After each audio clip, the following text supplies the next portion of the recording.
কলকাতা টিভিতে আপনাদের সকলকে স্বাগত। আপনাদের সঙ্গে রয়েছি আমি অঙ্কুর। ককরোচ জনতা পার্টির পক্ষ থেকে যে আন্দোলন করা হয়েছিল দিল্লির জন্তর মন্তরে, সেই আন্দোলনে 3টি দাবি ছিল তাদের।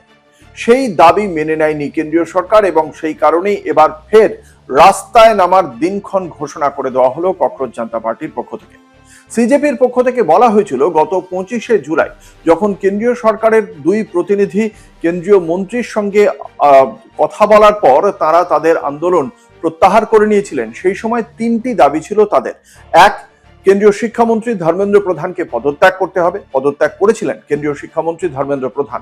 2, যে সমস্ত ছাত্র বা পড়ুয়া যারা নয়াদিল্লি সহ দেশের বিভিন্ন রাজ্যে শিক্ষামন্ত্রী ধর্মেন্দ্র প্রধানের পদত্যাগের দাবিতে নিটের প্রশ্ন ফাঁসের প্রতিবাদে রাস্তায় নেমেছিলেন, তাদের বিরুদ্ধে সংশ্লিষ্ট রাজ্যের সরকার এবং কেন্দ্রীয় সরকার যে সমস্ত এফআইআর দায়ের করেছিল সেই সমস্ত এফআইআর প্রত্যাহার করে নিতে হবে।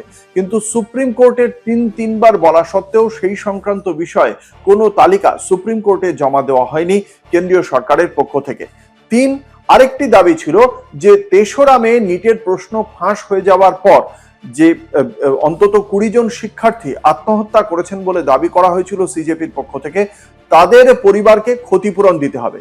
কেন্দ্রীয় সরকার এই 3টি দাবির ক্ষেত্রেই মৌখিক সম্মতি দিয়েছিল, কিন্তু কেন্দ্রীয় সরকারের এই মৌখিক সম্মতির ভিত্তিতে যখন আমরা দেখেছিলাম যে এই যে আন্দোলন, সেই আন্দোলন প্রত্যাহার করে নিয়েছিল সিজেপি, তারপরেই সিজেপির বক্তব্য, না তাদের বিরুদ্ধে হওয়া বিভিন্ন এফআইআর প্রত্যাহার করা হয়েছে, না যে সমস্ত শিক্ষার্থী আত্মহত্যা করেছিলেন তাদের পরিবারকে ক্ষতিপূরণ দেওয়ার বিষয়ে কোনো রকম পদক্ষেপ করেছে কেন্দ্রীয় সরকার। ফলে ছাত্রদের সঙ্গে বিশ্বাসঘাতকতা করা হয়েছে বলেই মনে করছে সিজেপি এবং তারই প্রেক্ষিতে আগামী যে তাদের যে ফের তার যে রাস্তায় নামতে চলেছে সে কথা ঘোষণা করে দেওয়া হলো ককরোচ জনতা পার্টির পক্ষ থেকে। 24শে অগস্ট সোমবার দিন সিজেপির ন্যাশনাল ওয়ার্কিং কমিটির বৈঠক ছিল এবং সেই বৈঠকের পরেই তারা জানিয়ে দেয় আগামী 5ই সেপ্টেম্বর তারা ফের রাস্তায় নামছে।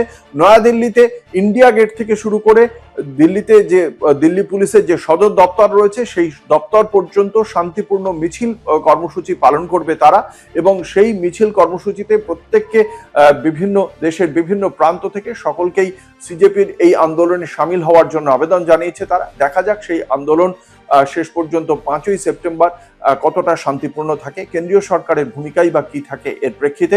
যেখানে জেনজির পক্ষে দাঁড়িয়ে কথা বলেছিলেন প্রধানমন্ত্রী নরেন্দ্র মোদী, রাষ্ট্রীয় স্বয়ংসেবক সংঘের প্রধান মোহন ভাগবত, তারপরেও কেন্দ্রীয় সরকারের এই গড়িমসি কি কারণে তারা প্রতিশ্রুতি রক্ষা করছে না, সেক্ষেত্রে আগামী 5ই সেপ্টেম্বরের এই কর্মসূচির প্রেক্ষিতে তারা কি বাধা দেবে নাকি শান্তিপূর্ণ মিছিল যাতে সংগঠিত হয় তার জন্য কোনো রকম বাধা সৃষ্টি করবে না কেন্দ্রীয় সরকার, সেদিকে তাদের পদক্ষেপের দিকেও অবশ্যই নজর থাকবে। দেখতে থাকুন কলকাতা টিভি, রাত দিন 7 দিন।